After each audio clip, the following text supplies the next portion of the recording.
Hey guys, this is Nolen Davis, and this is our very first episode in something that's been around since the beginning of time and is always building momentum. People are always curious about real estate. How do you invest? What's the safest way to invest? How do you break into the market? And I literally have a friend here that I've had since I was in high school, and I'm 50 years old now. Her name is Josie Hood, and she flew in from Chicago. And if you follow her on Facebook or any social media, you'll see she does international deals. She builds from the ground up. She does fix and flips, and she's a higher ranking person that's dealing with real estate in a couple of different organizations. And I want to open up the floor to Josie. What's going on, Miss Josie? Hey, Nolen Davis. Thanks for having me. Man, having you here is an absolute pleasure. And hey, just want to give a big shout out to Michael Hood, who's in the studio right now, that I finally met for the first time. Coolest dude, and we're going to be probably talking about hip-hop before. Oh, Lord. He's a hip-hop head. I'm a hip-hop head. I almost want him to come in here and beatbox for me while I keep him. Don't stab him, like he will. Right, but that, we're going to be doing that later, just on some personal stuff. But we have created a podcast, Real Wealth with Real Estate. Yep. Because really, that's one of the best ways to create wealth. And anybody who has any type of portfolio that's worth talking about has real estate in their portfolio. Absolutely. Right. So talk to me about how you got into real estate and all the different things that you've done, because a lot of times we hear from a person that they focus on fix and flip, right? They only talk about fix and flip, and they say this is the only way to do it. Then we listen to somebody who says, hey, we literally are all about being a landlord. You need to play the long game. That's their only claim to fame. That's right. You are a unicorn because you've done some of all of it. So give us your background. Oh, my goodness. So I've been in real estate since 2004. Started off as a real estate salesperson, strictly into residential sales, and that was it. As I was working as a real estate salesperson, I became the agent of choice for real estate investors. Very quickly, I realized that I was sitting on the wrong side of the table. I was getting a nice check. They were getting a great check. Right. And I needed to figure out how to get to that side of the table. But I'll be honest, I did that for many years out of fear. I was comfortable as a real estate agent. I didn't know how quite to get to the other side of the table. Right. And finally, I took a leap. And said that I was going to flip a property. So I found a mentor, because that's very important. Okay. To find a mentor. I found somebody who held my hand to teach me how to flip a property. Gotcha. It was a baby step. So I found what they call a cosmetic flip. Okay. And a cosmetic flip, which is something we'll go into later. A cosmetic flip means I don't need to deal with electrical. I don't need to deal with plumbing. I'm dealing strictly with painting, floors, maybe cabinets, but not a gut, whereas you are dealing with all of that with permitting. Right. So off of my cosmetic flip, I netted $99,000. Off of a cosmetic flip? Off of my cosmetic flip. So from that day forward, my life forever changed. And I just decided to start fixing and flipping properties. Right. So I went from fixing and flipping cosmetic to I went to heavy gut. Completely different scenario. Now you are dealing with ripping walls out, taking the roof off, dealing with plumbers, dealing with inspectors, dealing with electrical upgrades. I mean, it was a very heavy flip. Right. That flip was so heavy that I was like, I should probably just start. I could have built the house. Right. I was like, I could have built a house. And so with that being stated, I found another mentor who I'd met years before that wanted me to work for him. And I approached him and I was like, hey, I want to build. I don't want to work for you, but I want to build. I want you to show me. I will pay you to show me how to build a house. And so I went and I built a multifamily. In the meantime, I decided I've got a fix and flip. I've got my real estate license. I've got a new construction. You can make a lot of money in real estate doing a whole lot of things. Right. During this time, there was a tax sale. People talk about tax sales all the time. Mm-hmm.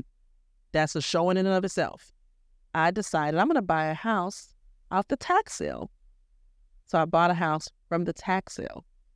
So now that's 4 ways. Right. Right there. That's the tax sale. So I bought the house from the tax sale. I'm now so excited. I'm like, I can just keep doing this. I'm making a lot of money. Let me go find a land bank and let me buy some land. I then went and got I went and bought, at that point, 1 lot, which now I have 7. So now I've got land acquisition under my belt. Right. In the meantime, I now have a crew of workers that are working just on projects. And I'm like, I'm going to get my GC license. They can work for me.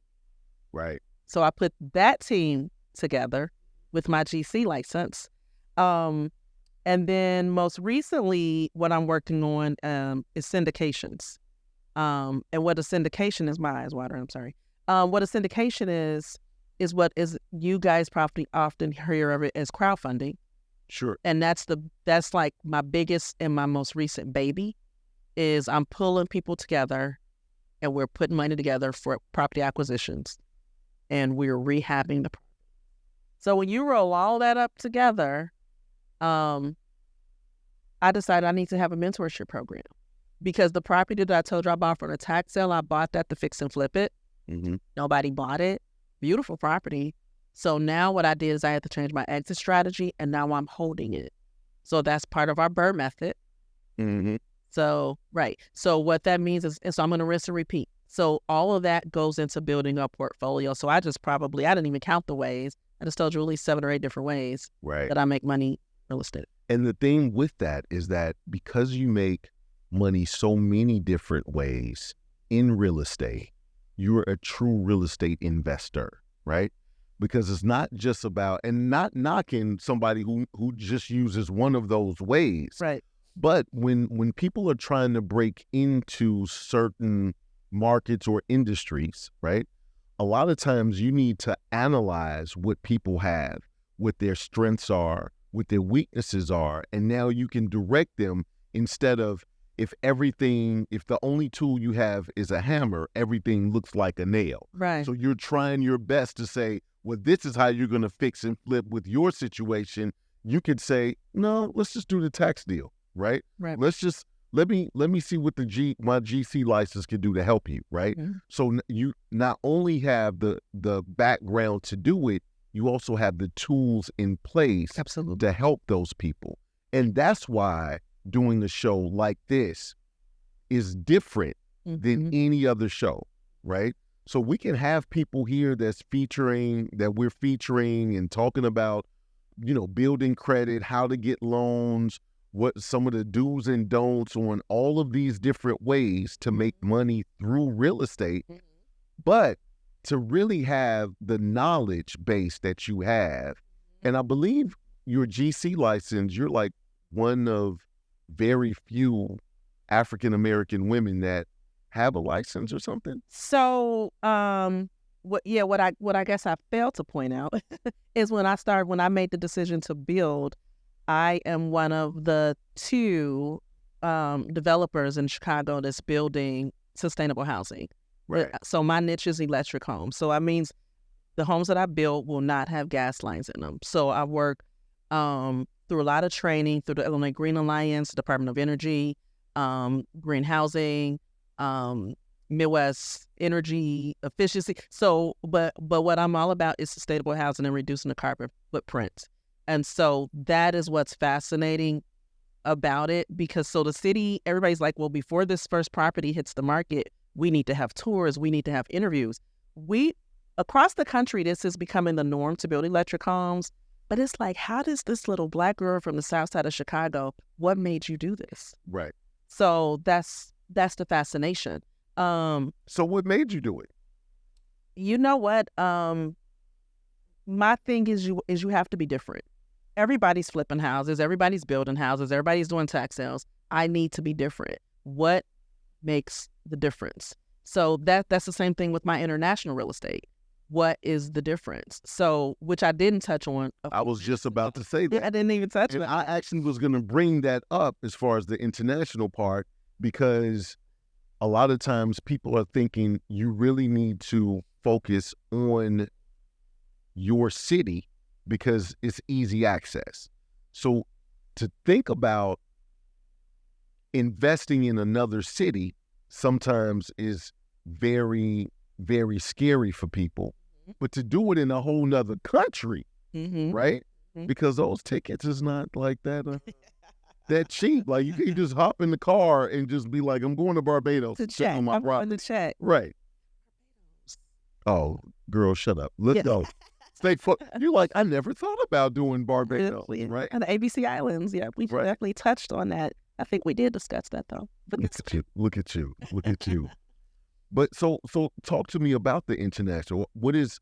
How did you get into international investing, and what does that look like? Are we just doing Airbnbs over there, or is it long-term? Like, what are we doing over there? So my international journey, which again, that's a whole nother show.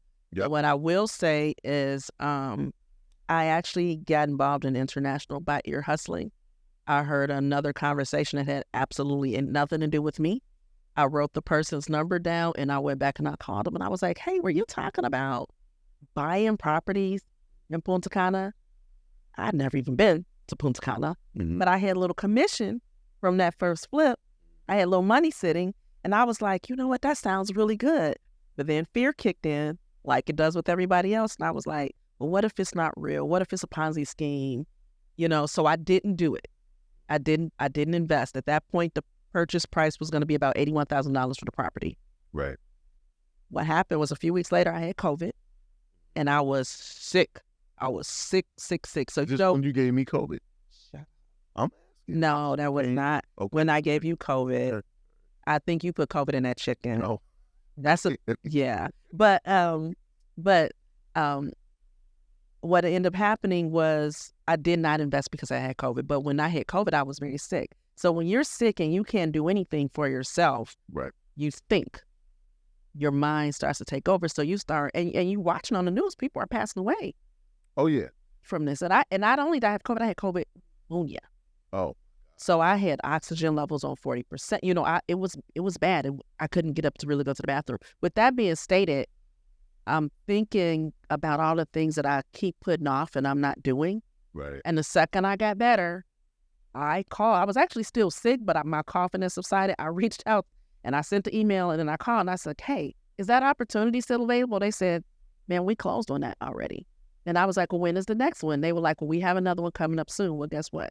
I got in on that one, but the price point was now $120, which means that I just left $40,000 sitting on the table because I was afraid. So at this point, I'm still nervous, but I was like, you know what? They were like, well, you need to put $5,000 down. And I was just like, you know what? If I'm going to put this money down, I'm going to go over to Punta Cana. And if it fails, I just got to take the L. Right. But that's not what happened when I got over there. And again, that's a whole nother shit. Right. And now we own a brokerage in Punta Cana. Right. And so we're gonna really talk about that in depth. And I think that's gonna be our next show, international, just to get out of the regular, hey, fix and flip, and here's what you can do. Right. Let's hit them with the international right off the bat. Right. Let them know that we on a whole nother level and that we're serious. Speaking of a whole nother level, here's what we're going to be doing different than anybody else. Majority of the time, people are giving you great information and you can literally buy their class or their course. Your mentorship program, right? Your mentor, you actually getting mentoring from people that are already here and that's successful in doing it has been your claim to fame, to where you're not just out there struggling. You're not trying to go to YouTube University, which YouTube University, nothing's wrong with it, right?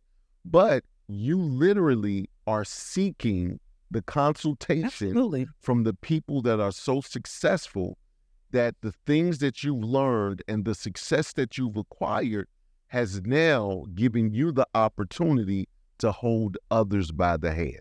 So talk to me about the mentorship. I absolutely love my mentorship program.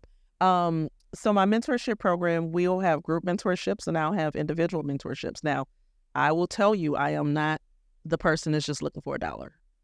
But I will not work with just anybody. Right. So there are going to be requirements, there's going to be interviews, and there's going to be a lot of accountability. So even if you interview with me and I don't accept you the first time, it doesn't mean that I won't accept you the next time. Right. But my time is worth more than any dollar. Right. So I want the right people. I work off of energy. Right. I want energy. I want effort. And I will hold your hand. I will hold their hands if they want to fix and flip, if they want to do a tax deed, if they just want to follow me around. I'm here. Let's do it. Here's the thing is what I need everybody to understand. I was raised by a single mom on the south side of Chicago in Roseland. I went to breakfast. I went to school in the morning for breakfast. And when I came home, I was a latchkey kid. Right. So what does that tell you? It was nobody home when I left, and there was nobody home when I got back. There was no dad in the house, and sometimes there was no dinner. Not because we didn't have it, but just because my mother was working. Right. I also grew up at a time where your neighbors were a big part of your support system, which we don't have anymore. Absolutely. So my point is I didn't have anybody pushing me ever. Right. The push wasn't me. So when I go and I look for the people that want to be mentored, the push has to be within. Right. I'm going to hold your hand, but I'm going to hold you accountable. But if they're serious, I'm here. We'll have all different levels of mentorships available. It'll be available on our website. But if you want the money, if you want to make money in real estate, if you want to get your real wealth through real estate, then you've got your girl. I'm here. Got it. So what do you feel like people need to know, or what information do they need to gather to just kind of start? Because I don't think you want people to literally start off saying, I want to do real estate and then just come to you, right? What do you want them to have done research or have in hand when they come to you so you could say, here's all the information? Do they need to have their credit scores in order? Do they need to have done any judgment background? Like, what do they need to have? I don't want them to have done anything except have the want to do it. If you have the desire to do it, I'll help you. Hold on. So you're really taking these people with just coming in with their name saying, my name is Nolen Davis and I want to do real estate. So here's the thing. People don't know what they don't know. Exactly. So because people don't know what they don't know, yeah, it's my job. It's my responsibility. My life has been charged with educating them on that. Right. So you can't come tell me. You may just say, I want to get wealthy in real estate. Well, what does that mean? Right. Because I just told you 8-9 different ways that I make money in real estate. Right. So we need to talk through your strengths. So as part of the team is going to help to pull some of that out of you so that by the time I'm with you, we are at the core. We're working through it. Credit, no problem. We're going to work with you on your credit. You don't have to have $100,000 to get started in real estate. That's why I have things like syndication. Right. I have $28.38. $28.38 will not get it. However, we're going to work on $28.30. But here's the thing, and this is what people don't understand. Teams can be put together. You may have $28.38, but you may have a 680 credit score. Right. The next person may have $20,000. The next person may have some experience. Right. If we can pull those things together, guess what? We can get a property. Right. I've had people sign houses over to me because you know why? Because they like me. Mm-hmm. You got to be likable. I will tell you that I'm not dealing with attitudes. I don't deal with negativity. But if people like you. Before we started this, your attitude was pretty stank. It was pretty stank. I know, but that's on some St. Martin de Porres sister brother type situation that you was giving me. My attitude was not stank. Don't listen. But my point is people don't know what to ask. Right. When they don't know. People don't always know what they want. You got so many people who say, I want to go get a whole bunch of properties. I'm going to be rich by being a landlord. Well, you know what? Landlords are rich over time. Right. What people don't understand, you're going to go get a loan. You're going to tie yourself in a loan to possibly make $400 a month off of a property. You got to get a whole lot of properties to really see that profit. So I have a system. I have different ways I do things. I may say, you know what, you want to hold. I'm not saying don't hold. But right now, you don't have any money. So right now, we need to get you some more money. So we may need to do a flip hold, or flip build, or flip wholesale build. So we need to come up with the best strategy for success, and that's different for everybody. Yeah, I'm not trying to put you on the spot, but I'm curious. But you're putting me on the spot. You just said it. I'm just curious though, because we've not talked about this, and I have some plans to do some things with commercial real estate. Do you do commercial as well? Funny you should ask. See? So I actually just reached part of a syndication deal. As I just did a $90,000 acquisition in Gary, Indiana. Okay. With a group of investors. And what it is just so you can kind of understand how my mind works. I bought 3 parcels. So that is a 6-unit building, a 4-unit building, and then there's a small parcel in. Okay. So that's 2 properties technically. If you a 6-unit building for you. Well, what I did is I purchased that with the intention of getting those subdivided, getting legal descriptions changed, and now they go to 10. So when we get into our fix and flips, we'll talk about why that number 10 is important, but that goes from 10. But guess what? The fact that I went from 2 units to 10 units, which now is no longer being fix and flip, I am doing a tear down and a complete new redevelopment. Really? That now is my first commercial project that will be going up in 2020. Got you. I'm thinking about doing some mall type of things though. We can do malls. We can do schools. You got to think outside the box. There's a whole lot of real estate sitting as a result of COVID. Exactly. It's just sitting, and you got to think outside the box. It's so many things that you can do. Like if you think about lofts, that was just a big warehouse. Yes. But look at all these empty malls. I mean, everything can't be I don't want to say the big warehouse that everybody orders from every day, but everything can't be that. Right. Or a mega church. Everything can't be that. Right. So we need to think outside of the box of other things that we need. I'll tell you one thing that I'm really big on right now, sir, is golf. I'm really big on golf. Okay. And I was actually on the way to the studio yesterday on the phone with golf pros, Black golf pros. Okay. And we're trying to put something together so we can bring more Black professionals, or just Blacks, African Americans, into this arena. Mm-hmm. Because that's an uncomfortable space for us right now, but it doesn't have to be. Right. And that's something, for example, that's a different subject, but not really, because the conversation revolved around real estate. Right. How can we, where can we put this? Got you. All right. Well, this is just our intro show, just to get to know who you are. I'm just Nolen Davis, so nobody need to worry about me. But anything you want to say before we go? I'm just going to end it with my tagline, as I always put on everything. I'm J. Emma. I'm from the south side of Chicago. I'm a latchkey kid that's changing lives one property at a time. Hey, and I'm Nolen Davis. I want to thank you guys for tuning in. Real Wealth with Real Estate. We're going to be giving you the information and opening the door to mentorship to change your life. Until next time, love to live to love, and be well.